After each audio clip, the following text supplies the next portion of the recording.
30-year history. So thank you to all our panelists for joining us, and I will immediately turn the floor over to Peter Brookes.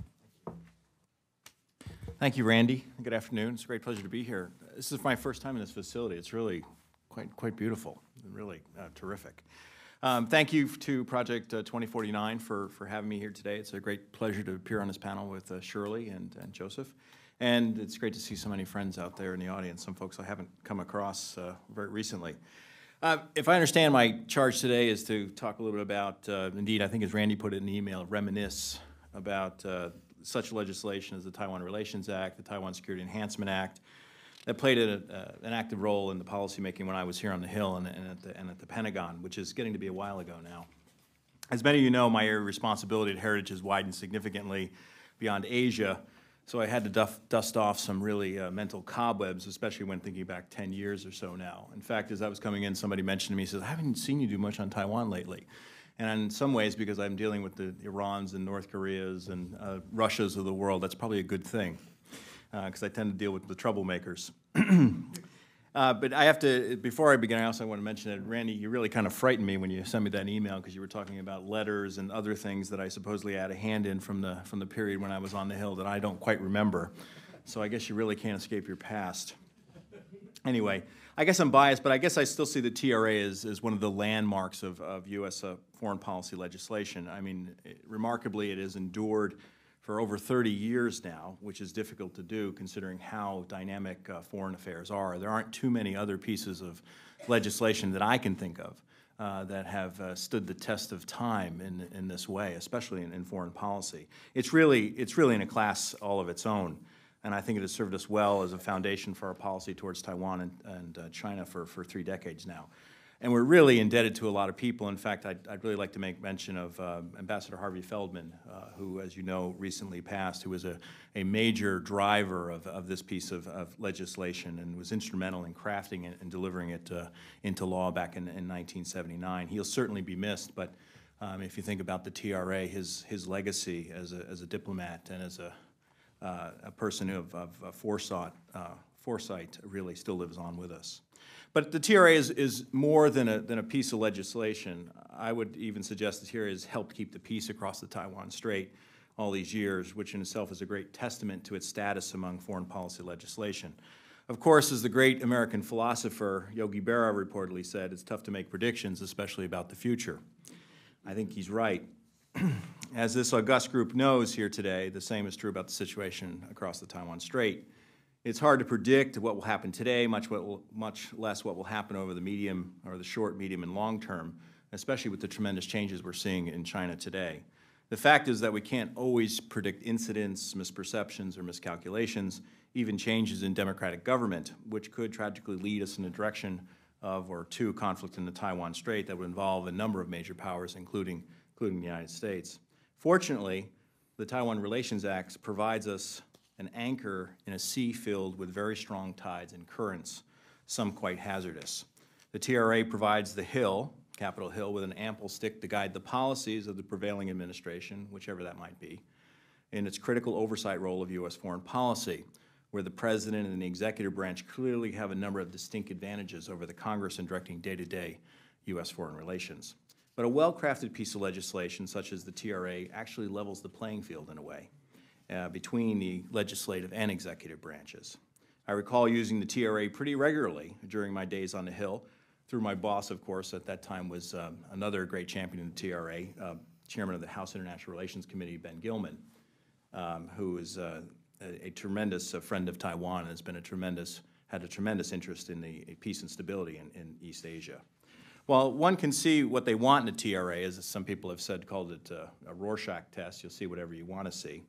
Almost all pieces of legislation have some sort of built-in wiggle room and deliberate ambiguity. The TRA, in my opinion, has proved to be a useful tool in guiding Taiwan policy.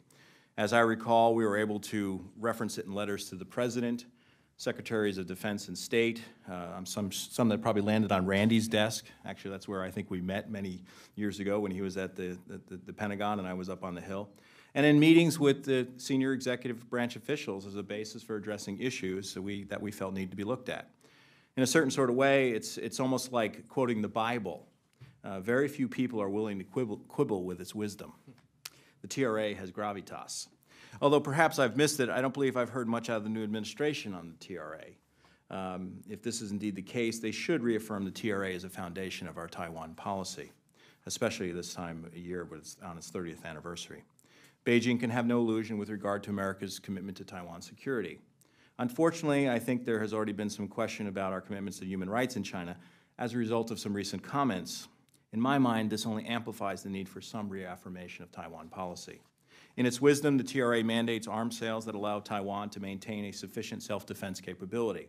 The Obama administration should see this as a tool for maintaining the military balance across the Taiwan Strait and stability through the provision of arms military services and training to Taipei. The TRA also states that any attempt by the PRC to settle Taiwan's political future by military means, including by boycott or embargo, would be considered a threat to the peace of the region and a matter of grave concern to the United States. Public statements to this effect by the Obama administration should be reasonably unambiguous while providing the degree of strategic clarity that will hopefully add to stability across the Taiwan Strait, advancing the best interests of the United States and the Asia-Pacific region.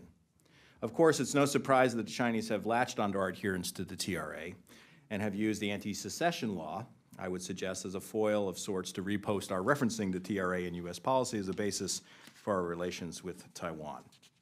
Let me say a few words about the Taiwan Security Enhancement Act.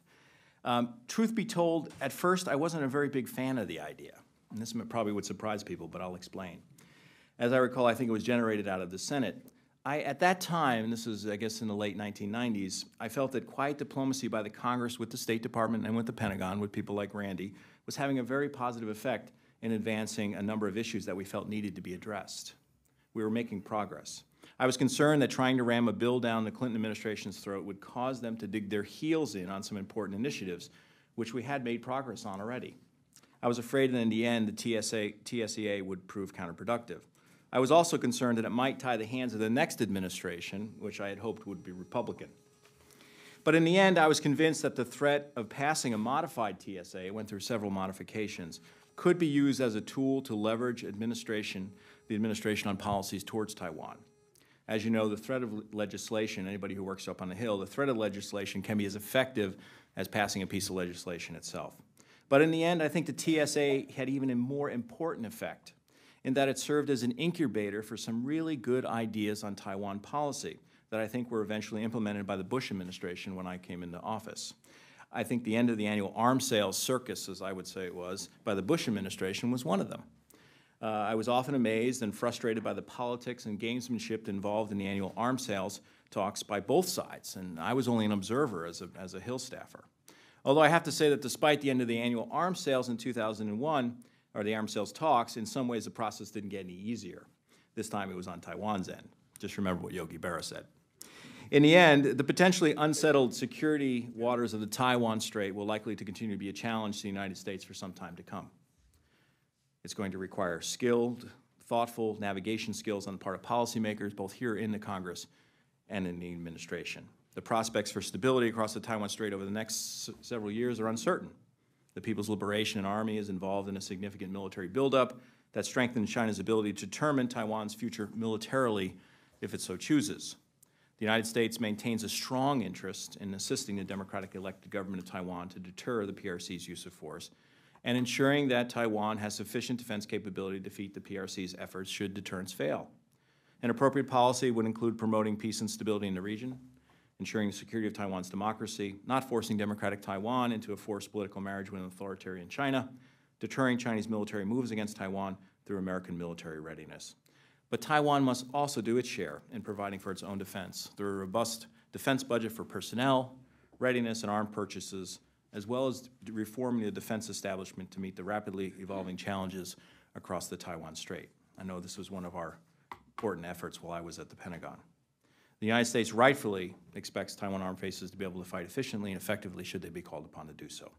But fortunately, the Taiwan Relations Act and its wisdom and durability should continue to provide the basis for peace and security across the Taiwan Strait well into the future. Thank you very much.